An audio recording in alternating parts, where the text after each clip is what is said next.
Hi guys, day off ko ngayon. Tanghali na, mga 12:20 na ng tanghali. Kalalabas ko lang dahil tumambay-tambay pa ako sa kwarto, nagpahiga-higa pa ako. Tumawag pa ako sa Pilipinas, kinausap ang anak, ang asawa. Ayan, kaya naman ako dito na pala. Kaya tanghali na ako nakalabas. Kasi wala naman akong tatagpuin ngayon. Ako lang talaga mag-isa. Lumabas lang ako dahil ako'y gutom na. Hindi pa ako nag-aalmusal. Ay, nag-ano naman ako, nagkape naman ako. Yung cereal. Tapos, hindi pa sana talaga ako lalabas kung meron lang sana akong ubos na kasi yung ano ko, at saka nananawa na ako sa instant noodles. Meron ba naman dong noodles? Kaya lang ayoko na mag-instant noodles. Kakain muna ako. Tapos, pagkatapos kumain, babalik na lang ulit ako para magpatambay-tambay sa loob ng kwarto, magpahinga, ganyan, mag-cellphone. Kesa naman tumambay dito sa labas, walang magandang pwesto sa park, hindi ka naman makakahiga ng maayos, at saka wala akong tinagpo ngayon, o wala akong kinausap na tatagpuin kasi ayoko talagang lumabas o ayoko talagang gumala kasi nagtitipid ako, ayokong gumastos, alam niyo yun. Ayokong gumastos kasi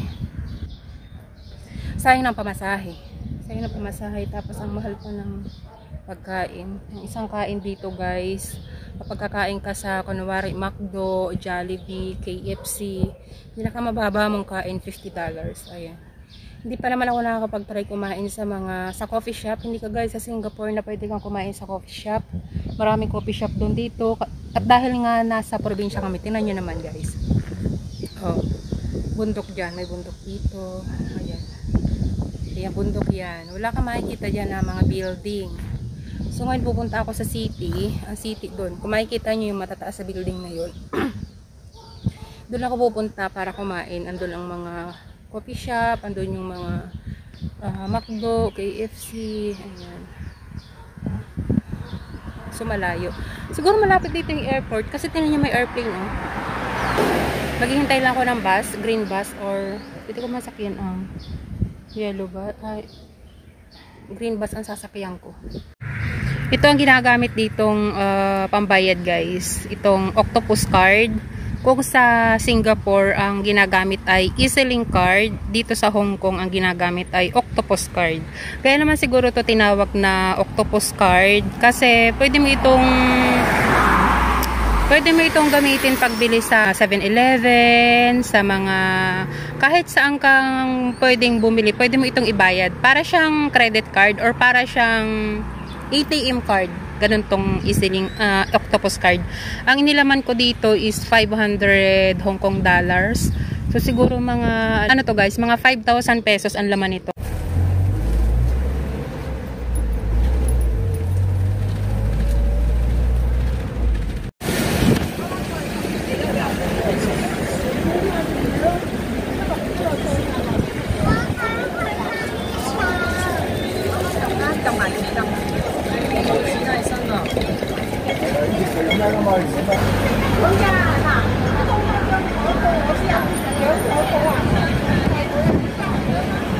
Yan, nandito na ako sa city at pupunta lang ako sa Philippine store para doon kumain.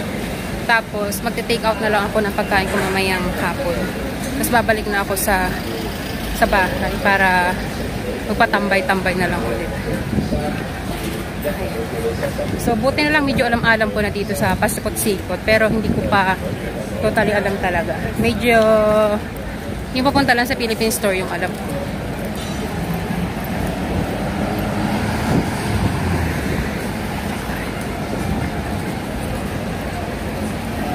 Mas mura kasi pag dito ako kakain kesa sa KFC or sa McDonald's ako kakain.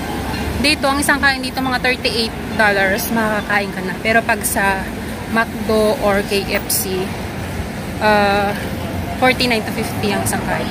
So ito yung Philippine store. Para siyang mall na hindi aircon. Ayan, pasok tayo.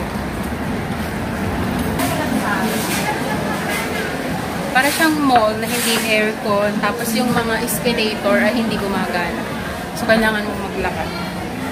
Itong building na to, parang hanggang 4th floor, tapos puro mga Pilipino yung tinitay.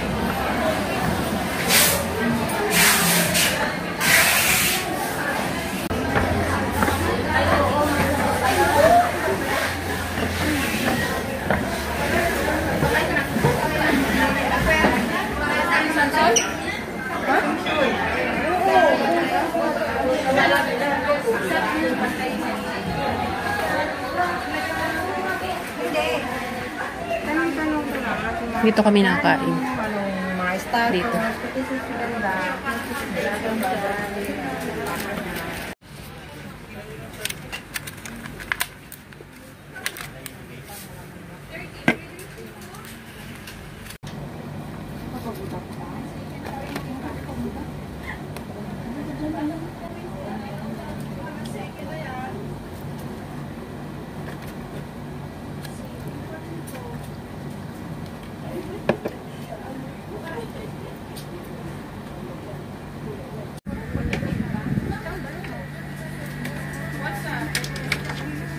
Nandito ako sa Philippine store at ako bibili ako ng aking breakfast kasi yung amo ko hindi siya nagpo-provide ng breakfast, kaya ako nagpo-provide ng aking pagkain. Bibili ako ng palaman, cheese whiz, tapos may nakita ako doon na gardenia bread.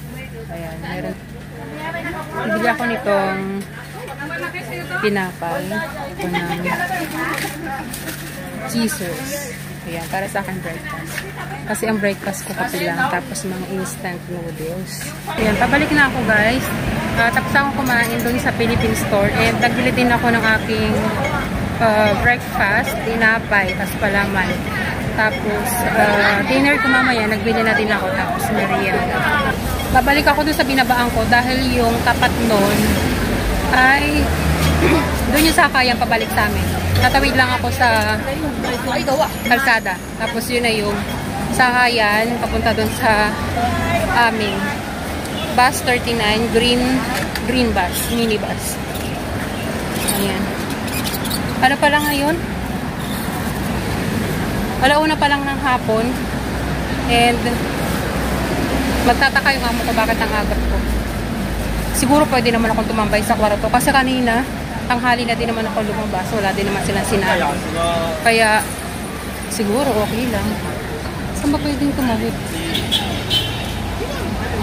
Tatawid ako dun sa kabila.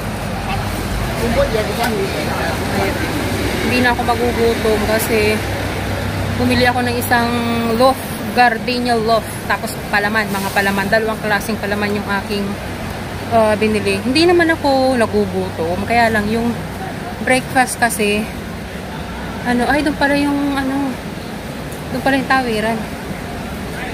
Yung breakfast kasi doon sa amo ko, bahala na ako kung paano ako kakain. Merong mga instant noodles, may kanin naman.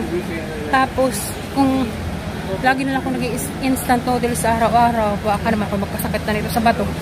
Kaya sabi ko, pag day ko nga, bibili nga ako ng tinapay para hindi ako nasusobrahan sa instant noodles. Ayan. Tatawid tayo dito.